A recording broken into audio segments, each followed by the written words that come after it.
It's day 712. It's also April 17th, 2021. I took a walk downriver with Dougie. Spring on the western slope doesn't arrive with much fanfare. It doesn't announce itself in a flurry of blooms and a burst of color. It just loosens. The air gets softer. The mornings lighten a little earlier. The cold starts stepping back, 1 degree at a time. And by April, we'd settled into a rhythm with Rangeley. I knew which mornings belonged to the wind. I knew when the snowplows would rumble through town.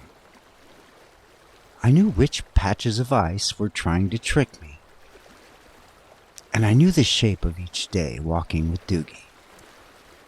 What he liked. Where he sniffed. Where he pretended not to hear me when he wanted to stay just a little longer. But spring also carried a different weight. It was quiet, heavy, and by this time, familiar.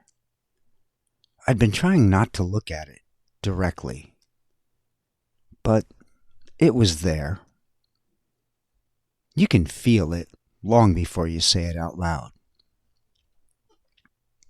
Dougie was slowing down, and I kept telling myself the same thing.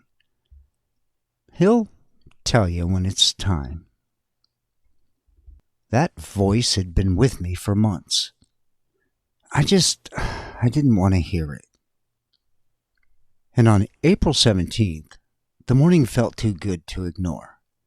It was sunny, 65 degrees, the kind of day that tricks you into thinking everything might be fine. Just fine for a little while longer. So I loaded Dougie into V2, grabbed a couple of waters, and pointed the truck downriver. We went further than we'd ever gone before. Not looking for anything specific, just a different place to hang out for a while. The road eventually narrowed until it ended at a private ranch. Left or right, 2 choices. We turned left, and we stepped out into air that was cool enough to wake you up, but at the same time warm enough to make you stay still for a moment. And the river moved steady beside us, not rushing, but not crawling, just doing what rivers do. I lifted Dougie down from the truck, and something in him shifted. Not physically, not even dramatically, just quietly. He looked around, slower. He took in the air like he was trying to memorize it. And that's when the voice came back. He'll tell you when it's time. I didn't argue with it this time. We walked down along the water, not talking, obviously, but not in silence either. When you've spent nearly 11 years with your little buddy, communication becomes its own language. It's the small things that say everything. His steps were shorter, his breathing deeper. His spirit, well, it was still there, still pushing forward. We found a spot. I sat on a rock near the river. Dougie leaning against my leg like he always did. And we stayed there for a long time, just listening, watching the water carry everything downstream without asking permission. And I remember thinking, if this is the last good day he gets, then I'm glad we spent it right here. There wasn't anything dramatic, no big moment, no realization that knocked me back. Just a quiet settling. The kind that hits you when the truth finally stops circling and sits down right next to you. A couple of days later, the falls came again. More frequent, harder for him to recover from.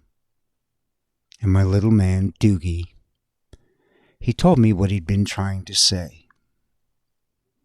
And I listened. That was the last day I lifted him into the truck.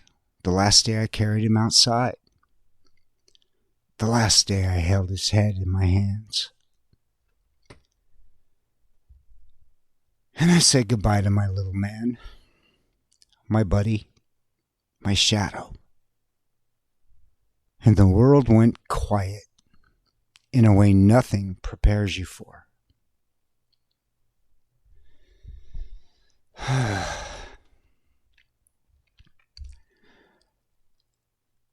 Grief is strange. It doesn't move in a straight line.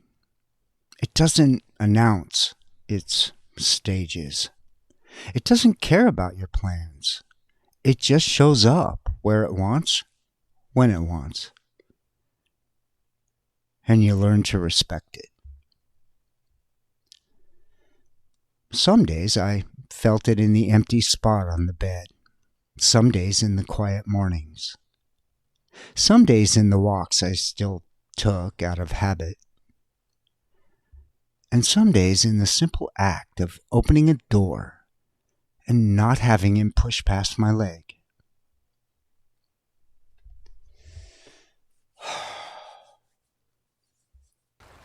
But that last walk downriver, that last good day, that's the one that stays. Not the loss, not the pain, certainly not the ending. Just the river, the sun, the slow steps, the stillness, and the way he leaned on my leg like he always had. That's the part I'll carry with me. And in the end, that's what this whole stretch in Rangeley has become. A season of learning how to hold things, but loosely. Winter, cold, change, perspective, and eventually saying goodbye. Way too many times. Life has a way of teaching you the same lesson in so many different ways. Sometimes through the weather. Sometimes through people. And sometimes through a little dog who stayed by your side until his very last step. Oh, man, I miss you, buddy. I love you. And I always will.